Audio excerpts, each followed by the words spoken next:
তোমাদেরকে আমি class 10-এর math বোঝাচ্ছি। তোমরা যারা ক্লাস 10-এ উঠেছো তাদেরকে আমি ম্যাথ বোঝাচ্ছি।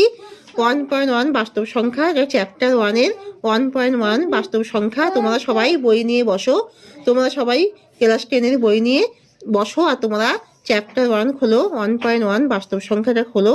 আমি এখানে সব ম্যাথগুলো এখানে করে দিয়েছি, খাতা দেখাচ্ছি, খাতায় সব ম্যাথ কষা আছে। এখানে সব শর্ট অ্যান্সারগুলো আছে, সঠিক অ্যান্সার সব তোমাদেরকে দেখিয়ে দেবো, তোমাদেরকে বুঝিয়ে দেবো। তোমরা সবাই খাতা নিয়ে বসো, সবাই ম্যাথগুলো কষে নাও। তোমরা ভিডিওটা পুরোটা দেখো, ভিডিওটা একটু দেখে বন্ধ করে দিলে তোমরা সবাই শিখতে পারবে না। তাই তোমরা দয়া করে পুরো ভিডিওটা দেখো আর তোমরা কমেন্ট পাঠাও। তোমরা পুরো ম্যাথগুলো সব কষে নাও, খাতা পেন নিয়ে বসো, ম্যাথগুলো সব কষে নাও। আমি এখানে তোমাদেরকে খাতা দেখাচ্ছি, ম্যাথগুলো সব কষা দেখাচ্ছি।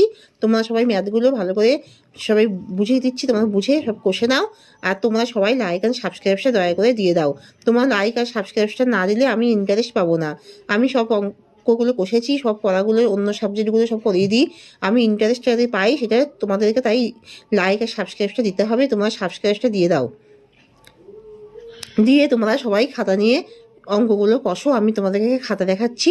যারা যারা সাবস্ক্রাইব দাওনি তারা ওখানে সাবস্ক্রাইব লেখা আছে আঙুল দিয়ে, তোমরা এটা আঙুল দিলেই সাবস্ক্রাইবটা হয়ে যাবে। তোমরা সবাই সাবস্ক্রাইবটা দিয়ে দাও। এবার আমি তোমাদেরকে খাতা দেখাচ্ছি, তোমরা খাতায় সব অঙ্কগুলো ভালো করে বুঝে তোমরা অঙ্কগুলো কষে নাও এবং তোমরা কমেন্ট পাঠিয়ে দাও।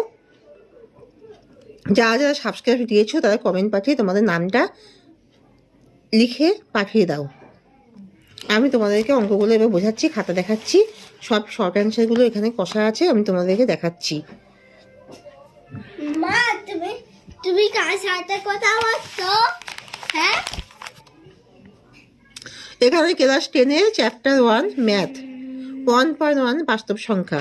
নিচের বাস্তব সংখ্যাগুলোর কোনটি অসীমিত পৌনঃপুনিক হবে? 1/7। যেখানে বাই থাকে সেখানে এটি অসীমিত পৌনঃপুনিক হয়, 1/7। রুট একটি কি? রুট একটি পরিমেয় না অপরিমেয়? রুট সবসময় অপরিমেয় সংখ্যা হয়। যদি লসাগু 91,26 হয় সমান ইজিক্যাল টু 182 হয়, তাহলে গসাগু কত? তাহলে 91,26কে এখানে 13 দিয়ে ডিভাইড করে 7,2, তাহলে এটা পুরোটা ইন্টু করে 13 × 7 × 2, 91 × 2 182। এখানে এটাই গসাগু। তাহলে গসাগু কত? যেহেতু 13 দিয়ে দুটোকে ডিভাইড করা যাচ্ছে তাই গসাগু এখানে 13 হবে। তোমরা সবাই বুঝতে পেরেছো তো? গসাগু 13 হবে। তাই এটা 3 নম্বরের কোশ্চেন অ্যান্সার। এবার 4, ইউক্লিডের বিভাজন। ইউক্লিডের বিভাজন প্রমেয়িকা, যেখানে দুটি ধনাত্মক অখণ্ড সংখ্যা a এবং b দেওয়া থাকলে এরূপ দুটি অদ্বিতীয় অখণ্ড সংখ্যা 9 এবং 8 থাকবে। সেখানে